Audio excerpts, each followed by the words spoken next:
toutes et à tous. Je suis très heureuse d'être avec vous donc, pour animer ce nouveau rendez-vous de la fondation de l'hôpital Foch. Donc, on va parler de santé et de sport. Évidemment, c'est un thème qui me tient particulièrement à cœur en tant qu'ancienne journaliste sportive. On attend Timothée à gauche. Qui arrive, et on est avec le docteur Noémie Stuzer, bonjour, de l'hôpital Foch et de la fondation Line Renaud. C'est un sujet, donc l'activité physique, qui est au cœur de vos préoccupations. Est-ce que vous pouvez nous en dire un petit peu plus? Oui, absolument. Je ne sais pas si vous êtes familier avec l'Institut Line Renaud. C'est un bâtiment qui a été construit il y a 1 an et demi, juste à côté, mais un petit peu à côté, pas complètement, de l'hôpital Foch, avec l'ambition d'accompagner les patients et d'accompagner les soignants aussi dans un état de santé global. Et donc on est sur la partie soins de support une trentaine de professionnels de santé et de professionnels tout court, à recevoir des patients pour le moment qui viennent des services de cancérologie. Et à terme, on aimerait pouvoir accueillir des patients de toute pathologie chronique et même en dehors de l'hôpital Foch pour pouvoir leur proposer un accompagnement global. Ce qu'on fait, c'est que aujourd'hui, on s'est rendu compte, notamment dans le traitement du cancer, qu'on ne peut plus prendre en charge des patients uniquement avec des chimiothérapies ou des radiothérapies, ça ne suffit plus. Il faut qu'on arrive à gérer les effets secondaires, il faut qu'on arrive à leur faire avoir un statut nutritionnel qui soit optimal, un statut fonctionnel dans leur capacité physique qui soit optimale, qu'on pose en fait ces socles et ces briques pour eux, pour qu'ils aient la meilleure tolérance possible au traitement, qu'ils puissent avoir les bonnes doses de traitement à la bonne fréquence et le plus longtemps possible. Donc, quand on dit les maisons de soins de support ou quand on fait du soin de support, on fait du bien-être, on ne fait pas du tout du bien-être. En tout cas, c'est loin d'être notre objectif principal. On travaille à la survie de nos patients, à la quantité de vie. Et puis après, si effectivement on apporte de la qualité de vie, ça c'est assez fantastique. Et donc on a une grosse équipe avec des kinésithérapeutes, des ergothérapeutes, des moniteurs d'activité physique adaptée. On a des coachs, on a des professeurs de yoga qui nous aident à la fois à faire des bilans de nos patients, savoir comment ils sont, merci, sur le plan fonctionnel, et puis aller les accompagner. Et tous ne sont pas au même stade. Il y a des patients qu'on a vraiment besoin de rééduquer avec de la kinésithérapie, d'autres parce qu'ils ont une grosse désadaptation à l'effort, et on est finalement tous assez désadaptés à l'effort dans la société. On en reparlera peut-être de ça, de qu'est-ce que le sport, qu'est-ce que l'activité physique, et qu'est-ce qui est recommandé et pourquoi. Et donc en fait on crée des tremplins pour nos patients, pour les aider finalement à retrouver un état physique optimal, un état mental optimal, je pense que c'est aussi quelque chose dont on parlera tout à l'heure, pour pouvoir les amener le plus loin possible. C'est ça qu'on fait à l'Institut Line Renaud.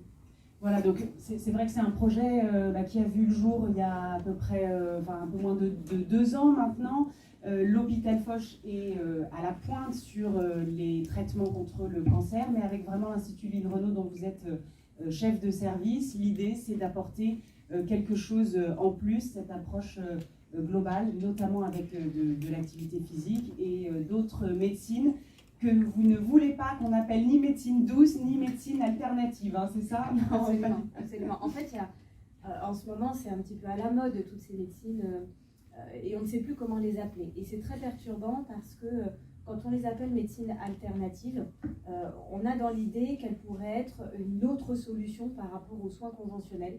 Or, il ne faut pas qu'elle soit une autre solution parce qu'aujourd'hui, on ne sait pas traiter autrement le cancer qu'avec des chimiothérapies ou des radiothérapies. Mais ça peut être le cas de plein d'autres pathologies. Et leur place, elle est vraiment en complément. Et donc, on a pas mal réfléchi, l'Ordre des médecins a réfléchi aussi à se dire comment on va appeler toutes ces médecines. Et il y en a énormément. En France, on dépasse les 300 médecines complémentaires. Et on a pris la décision de ne pas les appeler alternatives parce que ce n'est pas quelque chose qu'on fait à la place d'eux, de ne pas les appeler douces non plus, ce ne sont pas des médecines douces parce que certaines, et par exemple l'aromathérapie, ont des vrais effets secondaires. En Belgique, par exemple, le centre, ça va, on peut appeler le centre antipoison si jamais on a un souci avec un médicament, ils ont créé une branche spécifique à l'aromathérapie parce qu'il y a des huiles qui sont photosensibilisantes, il y a des huiles qui peuvent déclencher de l'épilepsie. Et chez des patients, par exemple, chez lesquels on va faire une irradiation en radiothérapie, si le patient a mis une huile qui est photosensibilisante, vous imaginez la catastrophe que ça peut être. Mais il y a vraiment eu des alertes, et notamment en Belgique, c'est pour ça qu'ils ont créé cette branche, avec des enfants chez qui les parents avaient mis dans le dos en hiver des huiles essentielles pour la toux, pour les pathologies virales hivernales qui ne sont pas graves. et où il y a eu vraiment des effets secondaires très très graves. Donc ce ne sont pas des médecines douces, que ce soit de la phytothérapie, que ce soit des compléments alimentaires, ça peut venir vraiment en interaction avec les traitements qu'on est en train de donner. Et si je peux prendre 3 secondes pour donner un exemple un petit peu concret de ça. Gustave Roussy a traité il y a quelques années une patiente avec un traitement spécifique, une immunothérapie, et cette patiente ne répondait pas à ce traitement-là. Et il se disait, mais on ne comprend pas pourquoi chez elle, alors que chez tous les autres ça fonctionne, chez elle ça ne fonctionne pas. Et ils ont cherché, ils ont creusé, ils ont fini par comprendre qu'elle prenait des compléments alimentaires. C'est complètement anodin, c'est en vente libre dans les pharmacies, et donc ça donne cette impression que finalement c'est safe. Et parfois on se dit, tiens, ce sont des plantes et du coup ça ne peut pas faire de mal. Et bien chez cette patiente-là, les plantes venaient agir au niveau du foie, et au niveau du foie, il peut se passer 2 choses. Soit on a une augmentation de l'élimination de la molécule, et donc la chimiothérapie va moins marcher que ce qu'elle devrait, soit on a une diminution du turnover et de l'élimination des molécules, et là on les accumule, on peut se dire chouette, c'est plus efficace, mais en fait on fait plus d'effets secondaires.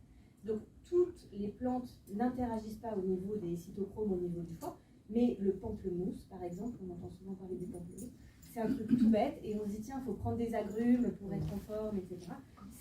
Ça fait des interactions énormes. Donc ce ne sont pas des médecines douces. Et je pense que nous, le corps médical, il faut qu'on balaye devant notre propre porte, il faut qu'on se forme de plus en plus à ça, parce qu'on les a souvent laissés de côté, et donc on a laissé la place finalement à d'autres personnes qui n'étaient pas professionnelles de santé s'emparer de ce domaine, et c'est bien aussi, mais il faut qu'on arrive à travailler tous ensemble, il faut que les patients arrivent à nous en parler sans avoir honte, et sans penser qu'on va les juger par rapport à ça. Donc voilà, pour en revenir à notre sujet de départ, parce que je suis bavarde, on est sur le terme de médecine complémentaire aux soins. Vraiment, on en est là. Et pendant que vous parliez, Timothée Adolphe nous a fait le plaisir de nous rejoindre, alors que vous êtes vraiment dans la dernière ligne droite là, pour la préparation des Jeux paralympiques. Donc vous êtes athlète en e-sport, spécialiste de l'épreuve de sprint, vice-champion paralympique, multiple champion d'Europe. Vous avez pris place donc aux côtés de Vincent de Barry, que je n'ai pas présenté, j'en suis désolée, le président de Kenéo, agence de marketing et d'événementiel sportif, et vous vous connaissez très bien, puisque Timothée, vous êtes également salarié de Kenéo. Timothée, est-ce que pour commencer, je peux vous demander de nous raconter votre histoire? Oui, bonjour à tous, merci de nous accueillir, désolé pour ce petit retard, on connaît les bouchons parisiens. Rassurez-nous, le chauffeur de taxi a accepté de vous prendre avec votre chien. Je ne sais pas si vous avez suivi cette malheureuse actualité récente vous concernant. Effectivement, ce matin, j'ai pas eu de soucis. Le retard n'est pas lié à un refus de taxi, ça aurait pu, pour le coup. Mais depuis une petite médiatisation, effectivement, j'ai pas eu trop de soucis, on va dire. J'ai encore eu une tentative de refus hier, mais bon, finalement, il s'est rétracté. Pour ce qui est de mon histoire, déjà au niveau de mon handicap, je fais partie de ces gens qui sont nés avec une déficience visuelle, mais qui est devenue définitive à l'âge de 19 ans. Ça s'est fait en plusieurs étapes. Je suis né donc malvoyant avec une vision.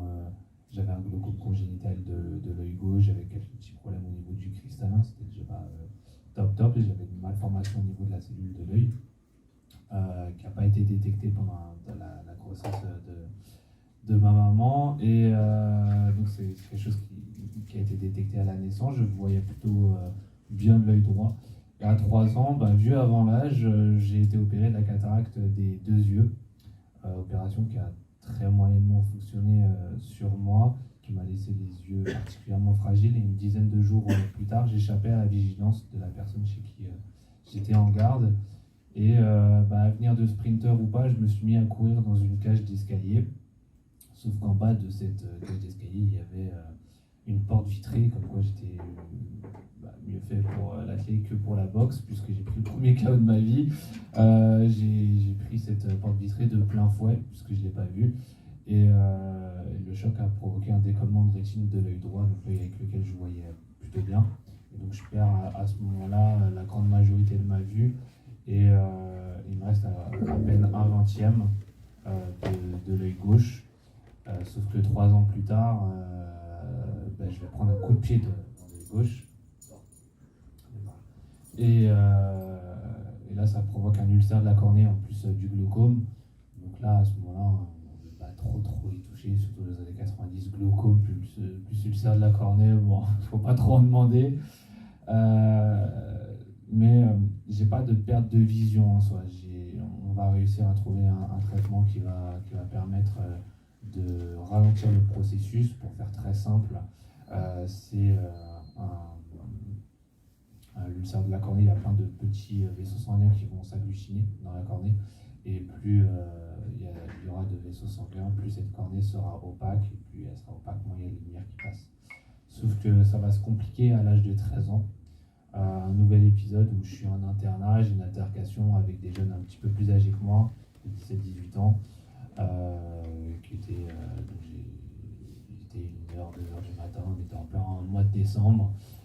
Oui, il s'en passe des choses dans les internats, 1h, 2h du matin, on est censé dormir. Les amis de mon coloc de chambre essayaient de se planquer pour fumer, la fenêtre grande ouverte, j'avais froid, je supportais pas l'odeur de la clope et du coup je leur ai dit d'une fois, 2 fois, 3 fois d'aller faire ça ailleurs et j'ai fait mon petit nerveux, donc il y a eu une altercation et on m'a coincé dans un coin, on m'a passé une flamme de briquet dans l'œil gauche, ce qui n'a pas amélioré les choses. Et puis ma vue s'est dégradée jusqu'à l'âge de 17 ans, où j'avais plus qu'une perception lumineuse, qui ne me servait pas spécialement à grand chose. Et puis à 19 ans, vu qu'en parallèle du sport, je fais aussi de la musique, je descends de scène, il y a un léger mouvement de foule quand je descends et au même moment en fait, je me baisse pour ramasser quelque chose et je prends un coup de coude totalement accidentel, mais là c'est game over et donc voilà, c'est comme ça que je perds totalement la vue. Au niveau sportif, j'étais une pile électrique et très jeune j'ai voulu faire du sport. Mon premier coup de cœur ça a été pour le basket, sauf que les clubs de basket se sont dit un gamin qui vaut à peine un 20e, ok, il est adroit au shoot, mais il n'est pas foutu de réceptionner une passe aérienne, il va nous coûter cher en assurance, donc on va peut-être pas le prendre. Pour le basket, ça pouvait éventuellement se comprendre. Pour le judo, la natation et d'autres sports, j'avais juste des noms sans forcément de raison. Non, on n'est pas formé, non, on n'accueille pas d'handicapés, non, on veut pas, tout simplement. C'était que des noms. Et c'est qu'à l'âge de 10 ans, en fait, lors de l'été 99, comme tous les étés, je suis les championnats d'athlétisme, que ce soit championnat d'Europe, championnat du monde, les Jeux Olympiques. Et je suis devant les championnats du monde de Séville à ce moment-là. Et les Espagnols ont eu cette bonne idée de mettre des démonstrations d'épreuves paralympiques. Et je me retrouve devant 200 mètres de non-voyants qui sont guidés. Et du haut de mes 10 ans, je dis, c'est facile, moi aussi je peux le faire, de toute façon, je serai champion olympique, champion du monde. Bon, alors ça fait rire tout le monde, sauf mon père qui me dit, c'est tout ce que je te souhaite mon fils. Mais je pense que personne n'y croyait vraiment à ce moment-là. Sauf que moi, ça y est, j'ai eu la démonstration par A plus B que même quand on ne voit pas, on peut faire de l'athlète. Et donc, je suis déterminé. Et 3 semaines plus tard, je vais m'adresser au club de ma ville. Alors, pas du tout serein. Et pour un fan de basket, sachez que Tony Parker disait que quand on dit son rêve et que personne ne se moque, c'est qu'on ne rêve pas assez grand. Donc, comme quoi, voilà, c'était prémonitoire. Et peut-être faire un lien aussi avec Vincent. Donc, c'est vrai qu'on va parler sport et santé. En tant que chef d'entreprise, vous avez aussi une responsabilité, finalement, dans la santé de vos collaborateurs. Mais vous avez un lien avec Timothée, puisque vous l'avez intégré à vos équipes. Bon, le lien avec Timothée, c'est un lien de collaboration. Timothée est un des salariés. Alors, j'avoue humblement qu'en année olympique, depuis quelques années, on lui fout la paix. Et on le laisse. Après, on pourra vous expliquer, je ne sais pas si c'est le sujet aujourd'hui, mais la collaboration qu'on a construite ensemble pour pouvoir intégrer Timothée. Oui, moi je voulais dire un petit mot, puisque ce matin on parle de la santé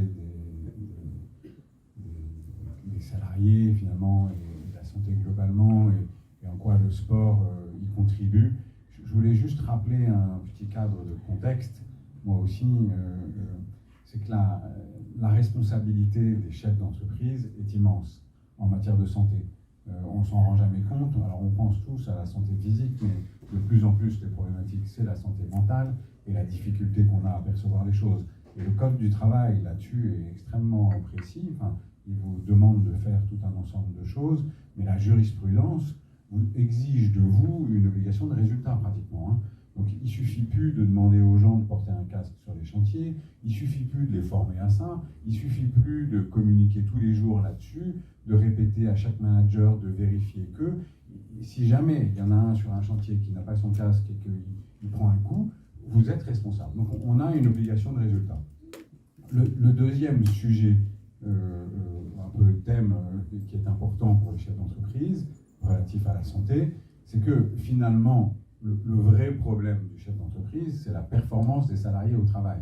Cette performance-là, elle est contrariée d'une certaine façon. Enfin, les gens sont, enfin, je vous rassure, on n'est plus au 19e siècle, les gens sont très contents de leur travail à une immense majorité. Enfin, je dis ça parce qu'on est dans un contexte politique qui favorise des positions parfois un peu extrêmes. Donc, globalement, depuis 40 ans, on est très content de notre travail et chacun voit dans son avenir professionnel de façon positive. Voilà. Mais on a, à travers l'absentéisme, une manifestation ou une perte de performance.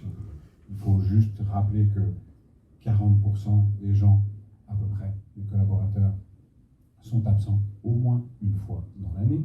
Je ne sais pas vous et pas dans votre entourage, mais quand même 40%, et que la durée moyenne d'absentéisme, c'est là où est la surprise, elle est de 22 jours. Donc c'est pas rien, on ne parle pas de rien, hein. Et là on parle que de l'absentéisme, et il y a un autre phénomène qui est important, qui est le présentéisme, c'est-à-dire les gens qui sont là, mais là on va dire, enfin, je ne vais pas dire des choses très mollement, sans engagement, on va dire, d'accord ? Donc, ces deux phénomènes, l'absentéisme et le présentéisme, pèsent beaucoup sur la performance.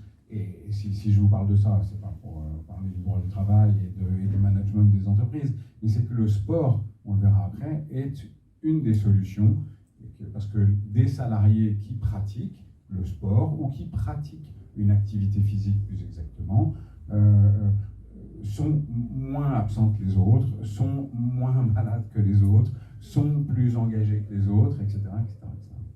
Et justement, cette année de Jeux Olympiques et Paralympiques, l'activité physique et sportive a été nommée grande cause nationale 2024 par le gouvernement. C'est vrai que les chiffres en France sont pas très bons, hein. Il y a 95% des adultes qui présentent un risque pour leur santé lié à un manque d'activité physique. Et on en vient avec vous, Dr Studer, à cette distinction que vous aimez bien faire entre l'activité physique et le sport. Vous dites que, en fait, en France, on culpabilise beaucoup les gens en leur disant il faut faire du sport, comme si il fallait d'un coup qu'on se mette au tennis ou à courir un marathon, etc. En fait, c'est pas ça qui compte. C'est pas faire du sport, c'est faire une activité physique et c'est très différent. Absolument. Et cette dichotomie, elle est importante parce qu'elle va venir nous aider dans le quotidien à comprendre les petites choses qu'on peut faire et qui peuvent avoir un grand impact. Et je crois que le sport, c'est une sous-catégorie de l'activité physique. Le but de l'activité physique, c'est de faire bouger le corps. C'est ça qui est important. Et c'est là où sont les recommandations d'ailleurs nationales. Hein, c'est de bouger. Alors c'est de bouger soit 150 minutes sur une activité modérée, soit 75 minutes sur une activité plus élevée dans la semaine. Mais c'est aussi tout simplement de sortir, de marcher, de jardiner, de faire son ménage. Quand on dit une activité physique modérée, c'est pas effectivement d'aller faire du squash ou je ne sais pas quoi. Et il y a à la fois, quand on mesure nous les performances, les capacités d'une personne, on va aller mesurer effectivement la force physique, mais on va aussi mesurer la souplesse. Et la souplesse, elle est hyper importante dans le travail sur la longévité. Et ça, on commence à en parler de plus en plus, on se sent de plus en plus concerné. Et c'est quelque chose qu'on va aller travailler sur des pratiques complémentaires dont on parlait tout à l'heure, notamment le pilate, où on fait du renforcement musculaire profond, sur le yoga, etc. Donc, il y a remettre le corps en mouvement, et c'est pas forcément sur un mouvement qui est intense, qui est dans la performance. Là, effectivement, on arrive dans le sport, avec des objectifs, avec des règles, avec de la compétition. Nous, on remet les gens et les patients en mouvement. Et puis, il y a aussi une autre chose, c'est lutter contre la sédentarité. Parce que c'est une bonne chose d'aller effectivement marcher 30 minutes tous les jours ou 1 heure, 3 fois par semaine. Et ça, c'est un facteur de risque qu'on s'enlève. Mais la sédentarité en elle-même, c'est un facteur de risque. Et donc, si on est coincé toute la journée dans une entreprise sur un ordinateur et qu'on ne se lève pas de sa chaise, effectivement, on est sédentaire et ça, c'est un facteur de risque en soi. Et le problème de ces facteurs de risque, c'est qu'ils ne viennent pas s'ajouter, ils se démultiplient. Et donc, effectivement, si on arrive à travailler sur les deux, si en entreprise, on trouve des moyens de faire bouger les salariés physiquement simplement, se lever, aller prendre un verre d'eau, des choses toutes simples, on va travailler sur la sédentarité. Timothée, est-ce que le sport, c'est la santé? Je crois savoir que vous êtes blessé il n'y a pas longtemps. Ça casse aussi le sport. Ouais, en fait, on dit souvent le sport à haut niveau, c'est pas bon pour la santé. C'est souvent en excès du coup parce on doit soumettre nos corps à des rythmes et à des intensités, à des volumes d'entraînement particulièrement élevés. Et voilà, on sait tous qu'il y a pas mal de sportifs de haut niveau aussi qui finissent leur carrière des fois un petit peu cassés de partout. Maintenant, ça a un petit peu évolué aussi. En tant que sportif de haut niveau, on s'attache plus à prendre soin de notre corps, déjà pour avoir moins de blessures et donc être plus performant, et aussi pour avoir une meilleure longévité. Mais effectivement, il faut trouver ce juste milieu pour quelqu'un qui veut avoir une activité physique et du sport sans parler forcément de... Oui, j'aimerais faire un commentaire effectivement par rapport à ça. On en parlera tout à l'heure, j'imagine, sur l'accompagnement des sportifs, et notamment des sportifs de haut niveau. On développe beaucoup de techniques complémentaires innovantes qui vont aller travailler sur la prévention des micro-blessures, sur la récupération du sportif. Donc on est hyper attentif à prendre soin du corps parce qu'on sait qu'on va aller pousser dans ces retranchements. Et ce que je voulais partager avec vous sur le bénéfice finalement de l'activité physique et de se dire que c'est important de bouger ne serait-ce qu'un tout petit peu, c'est qu'on a souvent cette notion que l'activité physique, ça entraîne la sécrétion d'endorphines, qui sont des hormones, du bien-être, etc. Et on dit que ça va être un cercle vertueux, mais l'activité physique, ça va bien au-delà de ça. Avant tout, ça travaille sur le système immunitaire et sur la capacité du système immunitaire, du coup, à lutter contre les infections. Ça va travailler sur les mécanismes de l'inflammation. Et de plus en plus, les recherches montrent aujourd'hui que tout un tas de pathologies chroniques, mais y compris les cancers, y compris la fibrose, ont des substrats de physiopathologie qui sont liés à ces micro-inflammations. Et nous, dans notre bilan biologique en tant que médecin, on va chercher des inflammations majeures. Ça va nous aider à savoir s'il y a des infections, s'il y a des gros trucs qui se passent. Mais on se rend compte qu'en fait, il y a tout un tas de gens dans la population, on n'a pas encore de chiffres précis là-dessus, mais qui ont cette petite, vibration inflammatoire présente en permanence. Et ça, on se rend compte que ça fait le lit de beaucoup de problèmes. Donc, l'activité physique, ça permet de travailler là-dessus. Ça permet de travailler aussi sur la régulation hormonale. Aujourd'hui, on sait que nos hormones sont dessus-dessous, on sait que certains cancers sont hormonodépendants, les cancers de la prostate, les cancers du sein, et les études montrent que les patients atteints de ces cancers hormonodépendants qu'on remet à l'activité physique ont 50% à peu près de moins de risque de récidive que les autres, et ont, pareil, à peu près dans les mêmes proportions, de moins de mortalité, toutes causes confondues. Donc finalement, la régulation hormonale, elle est loin d'être anecdotique dans ce que l'activité physique peut produire, et après, effectivement, il y a toute la gestion du stress, de la qualité de vie, des endorphines, etc. Mais n'oublions pas le fond, qui est finalement un équilibre global. Nous sommes un écosystème, on n'est pas une accumulation d'organes les uns posés à côté des autres, et le sport va venir rééquilibrer ça. Et aujourd'hui, on est beaucoup dans l'équilibration, ni trop peu, en tout cas pour la majorité de la population. Oui, Timothée, en fait, avant que vous arriviez, le docteur Studer nous parlait de l'Institut Lynn Renault, qui est donc financé par la fondation de l'hôpital Foch et qui permet, parce que l'hôpital est vraiment à la pointe à la fois sur le traitement contre le cancer d'un point de vue médical, mais grâce à cet institut, il y a toute cette approche globale qui arrive en complément, qui est la raison d'ailleurs pour laquelle le docteur Studer a quitté l'hôpital américain pour venir à Foch, pour travailler sur ces questions-là. Sur toutes ces questions, voilà, de cette approche globale, des médecines complémentaires. On sait que souvent, les sportifs de haut niveau sont assez à la pointe sur les nouvelles approches non médicamenteuses.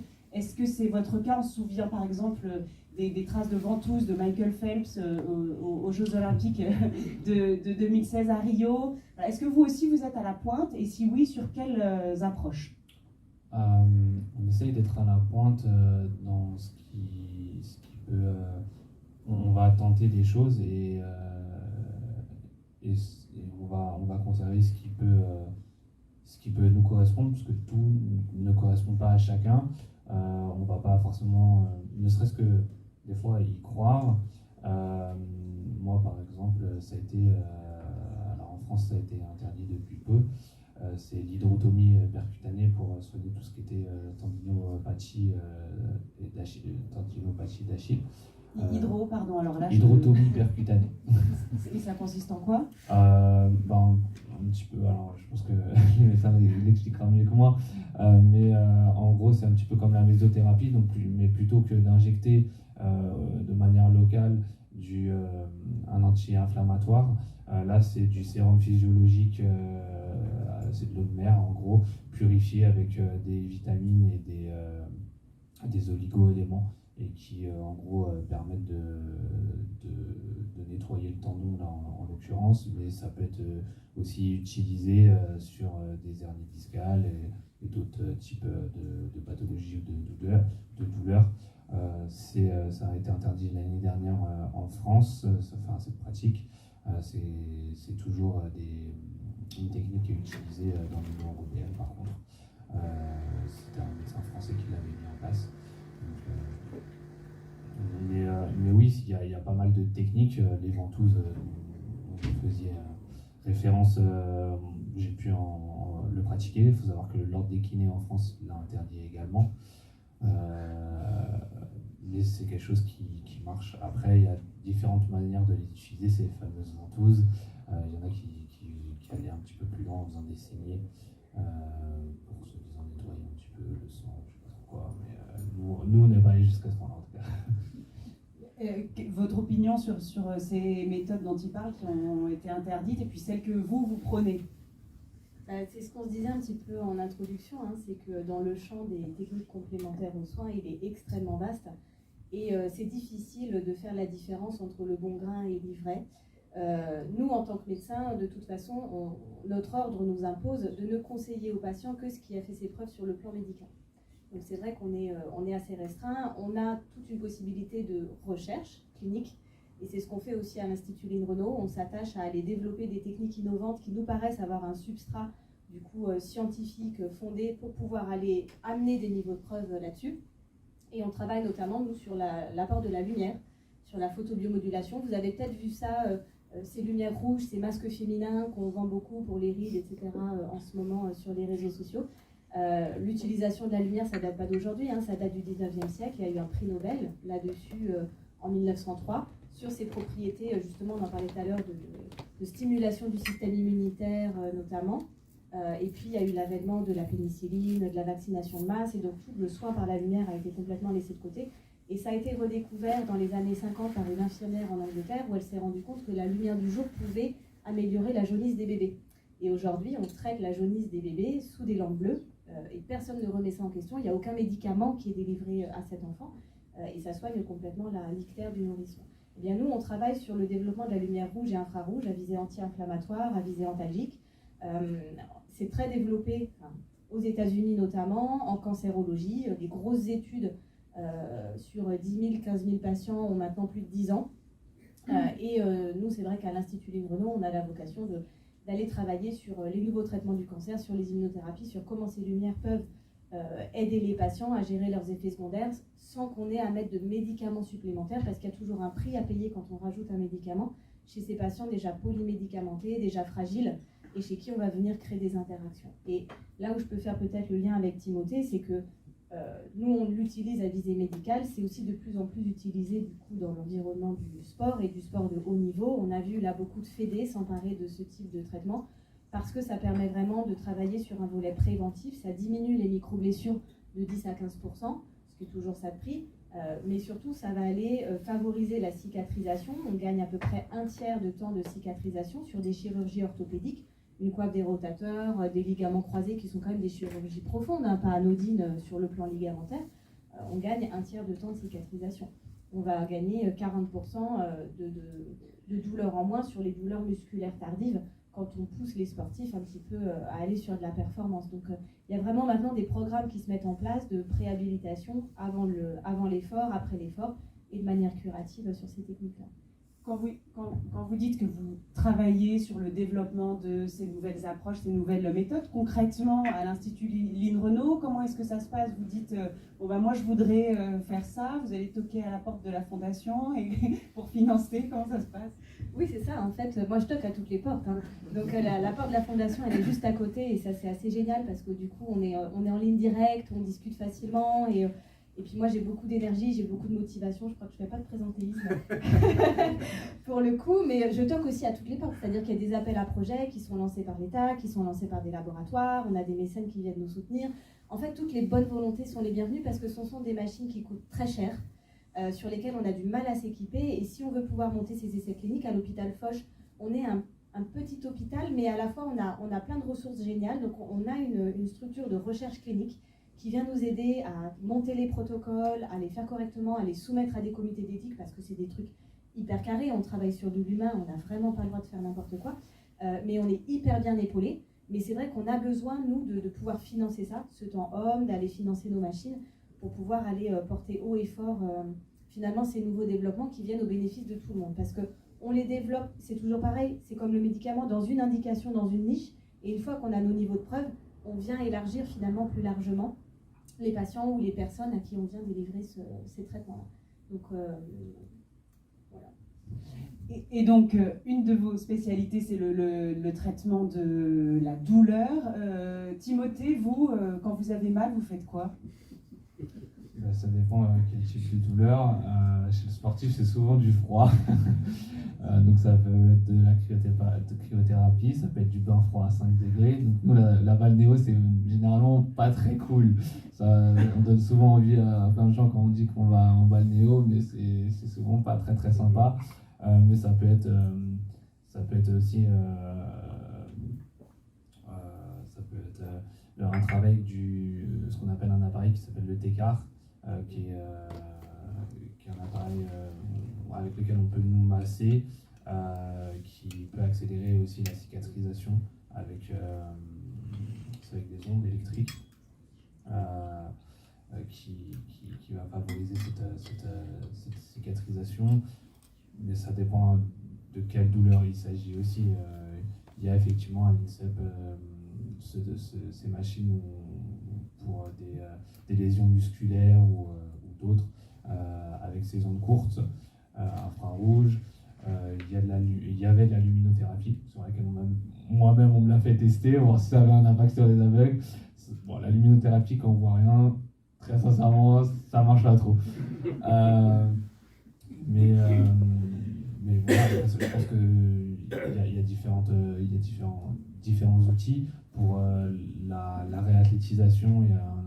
Par exemple, pour la remise alors ça c'est plus sur la fin de blessure, mais par exemple quand j'ai eu une rupture du LTFA, donc un ligament de la cheville, c'est ce qu'on appelle l'haltérgie, c'est un tapis où on va enlever la gravité. Donc vous pouvez en fait mettre le pourcentage de votre poids sur lequel vous allez travailler. Donc au début, on travaille à 10-20%. Donc c'est très étrange parce que vous courez comme on a pesanteur. Et puis au fur et à mesure, on va remettre de la contrainte et on va augmenter la charge de manière à soulager, à réhabituer la cheville au poids du corps. Quand on est chef d'entreprise, on a le temps de faire du sport? Il faut. Pour être honnête avec vous, je ne vais pas faire mon petit couplet sur les chefs d'entreprise et leur misère, mais c'est vrai que le poids, là pour le coup je vais faire un petit aller-retour sur la santé mentale, la pression psychologique est forte, vous portez des salariés, c'est très banal ce que je raconte, mais vous y pensez tout le temps. Donc vous êtes focus sur l'avenir, sur la sécurisation, la sécurité des emplois que vous portez. Vous avez des obligations en termes de résultats. Bref, vous êtes obsédé. Et quand on est obsédé comme ça, ou focus sur une tâche, on oublie d'autres choses. Et la première personne que vous oubliez, c'est vous-même. Donc la santé des chefs d'entreprise, on en parle très peu, mais c'est quelque chose qui est capital. Ils ont tendance parfois à s'isoler, ils ont tendance à... Donc encore une fois, sans lancer une perche à Foch et à la Fondation, mais vous avez ouvert ce qu'on appelle un check-up center sur la Défense, c'est-à-dire le lieu même de la concentration des plus grandes entreprises. Et je pense que c'est une très bonne chose, parce qu'il faut absolument faire en sorte que les chefs d'entreprise accordent plus d'importance à leur santé mentale et à leur santé physique. Donc moi, qu'est-ce que je fais dans cette dynamique-là? Personnellement, je me suis totalement oublié depuis que j'ai repris cette boîte. Et puis, petit à petit, j'émerge. Donc, j'ai pris 15 kilos, j'ai arrêté le sport, j'ai fait tout ce qu'il ne fallait pas faire, en fait. Et maintenant, je m'y remets. Je m'y remets parce que j'ai compris que finalement, ce qu'on attend de moi, c'est mon énergie. Et cette énergie-là, bah, si je veux à 14 heures ne pas roupiller, à 60 ans passés, bah, il faut que je me bouge, quoi. Il faut que je me bouge. Donc, je fais du vélo, j'y vais en marchant. Je suis venu ce matin en marchant. Bon, j'habite pas non plus à 12 ans, donc ça va, c'est très raisonnable. Mais je fais des petites choses. Je suis pas obligé non plus de courir 3 fois 10 km dans la semaine. Je le faisais avant, je le fais moins maintenant. Mais voilà, quoi, je suis obligé de faire ça. C'est une condition de survie presque pour moi. Le docteur Studer approuve toutes ces initiatives. Oui, parce que parfois on a l'image du chef d'entreprise qui va faire du golf, qui a la belle vie, qui va au resto, alors qu'en fait, il y a eu un post il y a quelques jours sur LinkedIn d'un chef d'entreprise qui témoignait en disant « Mais moi, on me contacte quand il y a des problèmes que personne n'arrive à régler, j'ai toujours les trucs les plus compliqués, et puis on attend de moi effectivement cette énergie, et l'énergie, ça vient pas de nulle part. Et on va puiser dans nos ressources, et on a une quantité d'énergie finalement qui est finie, qui est définie, et si on ne vient pas nourrir, alimenter ça, si on ne vient pas mettre du carburant dans la voiture, ça nous paraît essentiel de mettre de l'essence ou de l'électricité dans nos véhicules. Le corps, c'est pareil. Donc notre alimentation, c'est notre première médecine, mais pas que. Il y a effectivement toute la manière dont on va prendre soin du corps, et je crois qu'on reboucle sur ce qu'on se disait tout à l'heure, il n'y a pas besoin de faire des choses absolument incroyables. Chaque petite chose que vous allez faire dans votre quotidien va venir changer les choses. Et dans ces petites choses, je voudrais juste vous donner un exemple concret, c'est par exemple le fait de boire de l'eau. On oublie qu'une déshydratation, 1 à 2% de déshydratation, ça entraîne des difficultés cognitives et des troubles de la mémoire. Et donc des fois, effectivement, on se dit en réunion, dans l'après-midi, purée, mais j'ai du mal, mais est-ce qu'on a bien pensé à boire correctement? Parce que si on boit plus que 5 verres d'eau par jour, c'est pas beaucoup, hein, mais est-ce qu'on boit vraiment tous au moins 5 verres d'eau par jour? On diminue son risque d'avoir des accidents cardiovasculaires de 40%. Juste ça, 5 verres d'eau par jour. Donc, voilà, je reboucle, il n'y a pas besoin... C'est simple, 5 fruits et légumes, 5 verres d'eau. Voilà, et après on peut faire de la médecine beaucoup plus personnalisée que ça. On peut aller chercher des trucs hyper précis, travailler sur la longévité, la micronute, les oligo-éléments, mais il y a des choses essentielles qu'on oublie.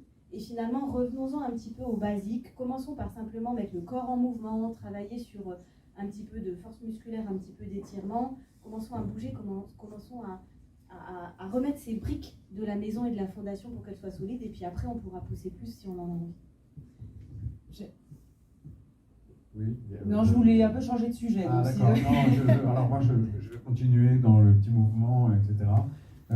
Qu'est-ce que je fais dans mon entreprise? Je réponds favorablement déjà à toute sollicitation. C'est-à-dire que tous ceux qui ont envie de participer à une course, d'aller faire un futsal ensemble, etc. Parce qu'il y a un autre élément dont on parle pas toujours beaucoup, c'est que à travers le sport ou l'activité physique, c'est pas seulement la vertu physique et puis psychologique, la sensation de bien-être, c'est aussi la sociabilisation. C'est-à-dire que c'est dans courir ensemble ou marcher ensemble, il y a un mot qui est important, c'est courir et marcher. Il y en a un second qui est très important, c'est ensemble. Parce que vous vous découvrez ensemble, vous allez voir vos collègues, collaborateurs, sous un jour différent. Et donc ça va contribuer à faire société d'une certaine façon. Et ça, c'est bon, en fait. C'est bon pour chacun d'entre nous de se sentir intégré dans un ensemble plus vaste que sa petite personne. Et ça contribue à la santé mentale de tout le monde. Donc, toutes les initiatives qui me demandent, franchement, à l'aune d'une année, ça coûte quelques milliers d'euros, c'est pas énorme, toutes ces petites prises en charge, mais on le fait. Ce que Keneo propose pour les grandes entreprises, c'est d'organiser des compétitions internes. On a vu, Danone a beaucoup fait ça pendant un temps, d'organiser des championnats pour ses collaborateurs. Aujourd'hui, Saint-Gobain, fait Vinci. Enfin, là, on parle de grandes entreprises, mais ils font beaucoup pour animer à travers l'activité physique et le sport, multisport. C'est souvent un peu le football, mais ça peut être la marche à pied, ça peut être... Il y a plein de défis qu'en fait, au sein des entreprises, on arrive à se lancer et qui permettent aux gens de démarrer une activité, parfois, ou de poursuivre une activité quand ils en ont plus. Et le fait de le faire ensemble, il contribue beaucoup. J'aimerais qu'on aborde la question du mental. À quel point est-ce que le mental peut être la clé d'une guérison? Alors évidemment, docteur Studer, je voudrais avoir votre avis là-dessus. Est-ce qu'il y a des données scientifiques sur l'apport du mental dans la lutte contre une maladie, et notamment dans la lutte contre le cancer? Mais la clé d'une guérison, le mental, Timothée Adolphe, à quel point est-ce que le mental est une clé? Moi, je dirais que c'est facile 50%. Alors forcément, en tant que sportif de haut niveau, quand on est blessé, on le vit assez mal. Du moins, moi, c'était mon cas au début de ma carrière. Jusqu'au moment, en fait, on comprenne et qu'on accepte que la blessure fait aussi partie de la vie du sportif. Et en fait, à partir de ce moment-là, et qu'on comprend qu'on peut mettre ce temps à profit pour travailler d'autres choses, des choses qu'on n'a pas forcément le temps de travailler dans le cadre de la préparation habituelle quand tout va bien, et ben ça peut nous donner d'autres armes et nous rendre plus complets, plus forts. Et au final, au début on n'y croit pas quand on nous dit bah, tu reviendras plus fort, etc. Ça peut paraître des phrases très bateaux, mais au final c'est une réalité. Moi généralement, souvent quand je me suis blessé, je suis revenu plus fort. Donc faut réussir après à transformer ce petit truc un petit peu négatif en quelque chose de positif. Et voilà, je pense que le mental ouais, c'est facile 50% du travail. Et dans une maladie contre le cancer, est-ce qu'il y a des données scientifiques qui prouvent que le mental joue un rôle? En tout cas, on y travaille, il y a des équipes qui y travaillent vraiment, parce que ce dont tu parles, Timothée, c'est de la résilience. C'est cette capacité, effectivement, qu'il faut qu'on travaille tous, d'aller chercher à dépasser finalement la difficulté, à se relever, à avancer, à être plus fort. Et finalement, il n'y a pas une équipe aujourd'hui, en tout cas nous en cancérologie, en supportive care, qui ne travaille pas à la fois sur le mental des patients et sur le physique des patients. Et si vous pouvez me permettre, je me suis permise d'inviter aujourd'hui un de mes patients qui s'appelle Pierre, qui a 82 ans, qui est sportif depuis, on peut dire sportif, parce que vous avez fait 49 marathons en 40 ans. Et parce que vous parlerez mieux que moi de cette force du mental, effectivement, pour compléter Timothée, mais je vous invite à vous lever, à venir me rejoindre.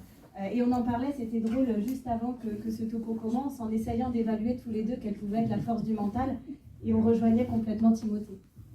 Oui, merci. Tout d'abord, je me sens petit vis-à-vis de Timothée, parce que j'ai quand même un grand athlète et moi je suis pas grand-chose. Alors, juste, je vais me permettre d'interrompre. Un marathon, c'est pas rien. Alors, en faire autant que vous en avez fait, moi, au-delà de 400 mètres, je m'arrête. Félicitations à vous. Et peu importe la performance sur un marathon, déjà de le finir, c'est une performance. Oui, oui. Et c'est un moyen, on peut commencer petit puis terminer. Oui, donc, oui, moi, le mental, ça m'a bien aidé. Déjà, bon, j'ai décidé d'arrêter de fumer puis de me mettre à courir. Je courais 3 km, j'avais un mal de chien. Et puis, je dis, il faut aller plus loin. Et puis, petit à petit, je suis arrivé au marathon. Et puis, après, j'étais picousé au marathon, je ne pouvais plus m'en passer. Et donc, j'ai toujours aussi pris soin de moi. Je n'avais pas la performance comme Timothée. Moi, j'étais tranquille, il fallait que j'aille au bout.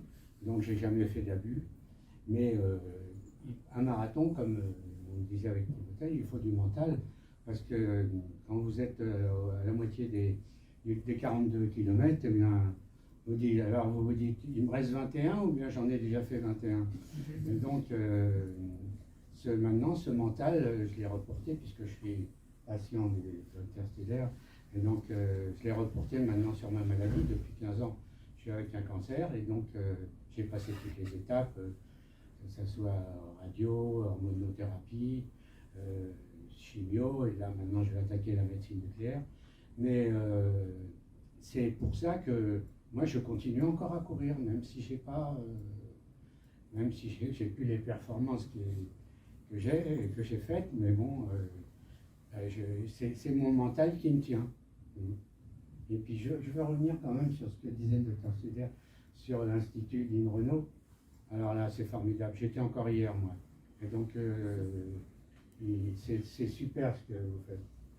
Et donc, j'ai retrouvé même au niveau de l'hôpital Foch une gentillesse et puis un accueil formidable. Et donc, là-dessus, je tenais à le dire.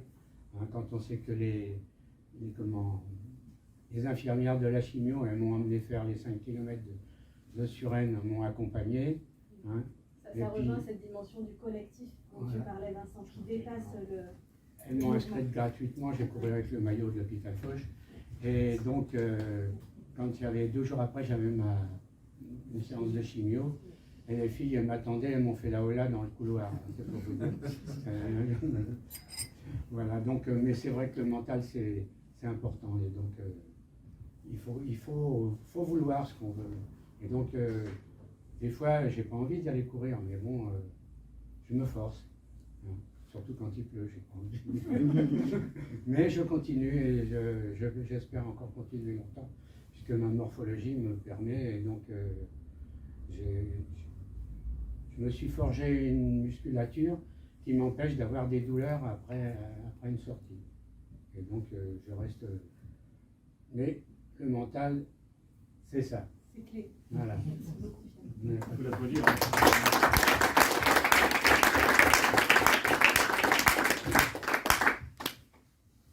Courir 5 km de jour avant une chimio, est-ce que ça augmente l'efficacité du traitement? Alors l'efficacité, c'est difficile de dire. En tout cas, on sait que l'activité physique augmente la tolérance au traitement. Et Et ça ça, ne va c'est pas très déranger, important. hein, la chimio, elle ne va pas déranger. J'ai vécu normalement. Hein. Ouais. Est-ce que des personnes dans la salle ont des questions? Alors moi j'ai peut-être une question qui vous concerne aussi peut-être directement.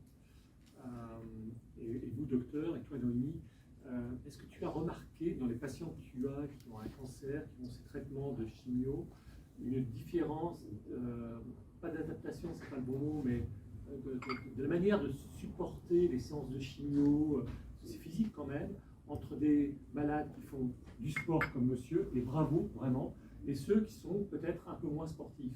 Est-ce que finalement, ce que je suis en train de dire, est-ce que le mental et le physique, enfin les deux associés, font qu'un patient qui a un cancer le supportera mieux et peut-être même pourra peut-être avoir une durée de survie plus longue? Est-ce qu'on est dans la justesse là? Oui, oui, absolument. Il y a à la fois le physique sur lequel la médecine sait travailler et le mental. Il y a une patiente qui me disait l'autre jour, et donc elle traversait une épreuve très difficile aussi de maladie grave, et elle me disait, il y a des gens qui vivent des drames. C'était son cas à elle, parce qu'en plus elle avait cumulé des décès, donc des gens qui lui étaient proches, enfin, la pauvre, tout lui tombait dessus en même temps, et d'autres qui dramatisent leur vie. Et elle me disait, c'est vraiment une question de comment on choisit de voir les choses. Et c'est là où le mental rentre en ligne de compte, c'est est-ce qu'il reste 21 km ou est-ce qu'on a déjà fait 21 km? Et ça change la manière dont les patients abordent les choses. Après, c'est notre travail aussi, nous, à l'Institut Lynn Renault, de les aider à avancer sur ce chemin-là. Et effectivement, on ne fait pas à leur place. On ne peut jamais soigner quelqu'un à sa place. Et donc, on est à côté d'eux, on leur tend la main, on leur propose. Notre idée, c'est de leur offrir une boîte à outils. Et c'est ce que tu disais, Timothée, il faut que ça... Sur soi, et donc au plaisir qu'on a finalement à faire les choses, et le fait d'y être arrivé. Mais vous savez, il y avait un militaire qui disait ça, récemment, je ne sais pas si vous avez vu passer ça, mais ça commence le matin par faire son lit. Je veux dire, c'est une tâche, c'est un truc, vous les faites, vous les empilez, et finalement vous portez un regard sur vous-même de, vous avez peut-être passé une mauvaise journée pour des raisons que vous ne maîtrisez pas, mais au moins vous avez fait ça. Et ce au moins vous avez fait ça, eh ben, ça fait partie des choses. Et il n'y a pas besoin, encore une fois, de faire un marathon tous les jours. Il n'y a pas besoin de faire...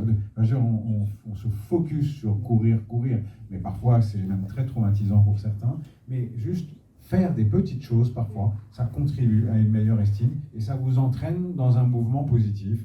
Et c'est déjà juste énorme. Si je peux me permettre de compléter, Pierre le disait tout à l'heure, des fois il n'a pas envie d'aller courir, mais il y va. Et je pense que quand il rentre, il a la satisfaction de l'avoir fait. Comme moi, il y a certains jours où j'ai pas envie d'y aller à l'entraînement parce que je sais que la séance, elle va me démonter, que je vais finir, je vais vomir, que je vais finir en 45 minutes en PLS sur la piste avant de pouvoir me relever et d'avoir tout ce temps de récupération parce que je sais que la séance elle est violente ou simplement parce que je suis fatigué. Mais une fois qu'on l'a fini et qu'on a réussi, il y a effectivement une estime de soi qui est assez importante et c'est des petits challenges tous les jours qu'on peut se fixer et souvent sur la route d'un grand objectif, faut s'en fixer des moyens et des petits pour pas perdre le cap. Merci infiniment Timothée, Adolphe, sur la route de ce grand objectif, donc les Jeux paralympiques. On vous suivra du 28 août au 8 septembre. Alors oui, pour moi, ça sera le 31 août et le 1er septembre pour le 400 mètres, série et demi le 31 août et la finale le 1er septembre. Et puis sur le 100 mètres, ça sera le 4 et le 5 septembre.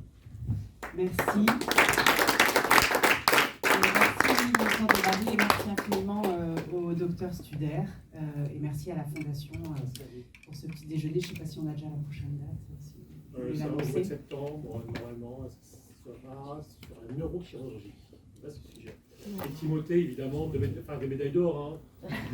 C'est ce qu'on vise. En tout cas, on vient de signer les meilleures performances mondiales de l'année sur 100 et sur 400. On sera demain à Charletti sur 100 mètres et vendredi sur 400 pour tenter de faire descendre encore plus le chrono. Après, le jour J, de toute façon, les compteurs sont remis à zéro, c'est que des indicateurs pour le moment. Mais voilà, ça. Je ne sais pas où seront nos amis, mais moi, Timothée, je t'assure que je serai là pour ta position. C'est gentil. Tu vas m'entendre. J'espère. En tout cas, merci beaucoup.